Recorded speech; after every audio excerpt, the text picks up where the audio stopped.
Hello and welcome to video number 5 of the one-page marketing plan series, and this is all about crafting the right message for your target customer. So this is what it's about. The secret to marketing success is getting the right message to the right people in the right place at the right time. And if you can do that, you're all set and you will never have to worry about getting another sale again. The problem is it's not always that simple, and things can go wrong, and customers are fickle and they change their minds about what they want and what they don't want. But let's not worry about any of that. Let's just keep this really simple and straightforward, and I'm going to show you a little exercise that will demonstrate how important and how effective getting the right messages can be. It's this. Ta-da! Here we have a nice shiny red Mini Cooper. And what I want you to think about is how would you change the message to try and sell it to different types of people. So if it was a 17-year-old girl who just passed her test, what would be uppermost in her mind? What would she care about in terms of buying a car?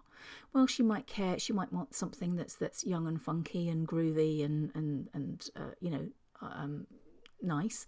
So a Mini Cooper would fit the bill there. But it's also got to be, well, you think about this. A 17-year-old, well, insurance is going to be an issue. So you want something that isn't going to be, where you're not going to have to, sell your house to pay for the insurance.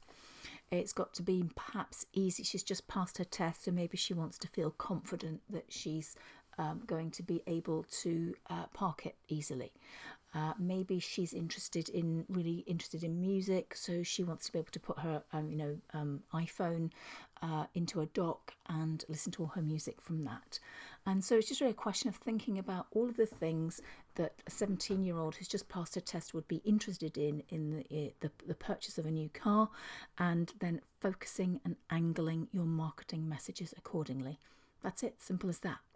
So now then, let's think about how would we sell it differently? How would we angle it differently to sell it to an 80-year-old man? Well, maybe he's thinking about being able to. It's got to be easy to get in and out of, because as we're getting older, we're not as nimble and lithe as we perhaps once were.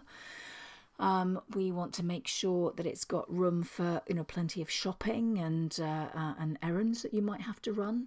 We might also want something that's simple to park. We might want something that is low cost to insure.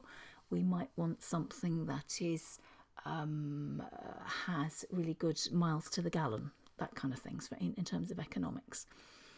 So then let's move on to a 50-year-old sales rep. So why would a 50-year-old sales rep want to buy this? Well, it could be a bit of a brand statement, couldn't it? It may well be that it's going to be easy to be branded up. It might be nice and nippy, because this particular sales rep does a lot of city drive. Most of their clients are in big cities, so it's a great little sort of city car. It might do great miles to the gallon. It might be really good for lots and lots, so you can get loads of miles before it needs a service, that kind of thing. So those were the things that would be uppermost. Now imagine you were a fleet manager in a large company, and everybody's got a fleet of Audis. For all the salespeople have got Audis, and they want to get something completely different. So why would that fleet manager choose Minis? Well, it could be a brand statement again. Maybe there's going to be a great sales deal if they buy in bulk. Maybe there's great economies in terms of it's a much better. For tax purposes to have a Mini as a company car rather than an Audi, and so on and so forth. And then last but not least on my list, we've got an eco warrior. Well, if an eco warrior was going to buy a car, they might be interested in, what chemicals are being used in its manufacturing process. They might be interested in the fact that all parts of the car are recyclable, and lots of different parts of it are made from recycled materials, and so on. And that's essentially all you've got to think about when it comes to sort of getting the message right, is thinking about the message, the right message of the things that your target customer would be interested in. And it's as simple as that. There's no point in making it any more complicated than that. If you can remember this little exercise, then you'll remember how to create and craft messages that are appropriate for your target customer. Here's another way of thinking about it. If people are only going to remember 3 things about you and your brand, what do you want those 3 things to be? And then you work backwards from there. And that's it. It's simple. But can I just add a little caveat on there? Please don't say things like professional, quality, effective, because that's what everybody says. So try and be specific and be daring. And I'll leave you with that one. So that's all I've got for crafting your messages. I've kept it really simple. It doesn't actually have to be complicated. It is as simple as I've outlined here.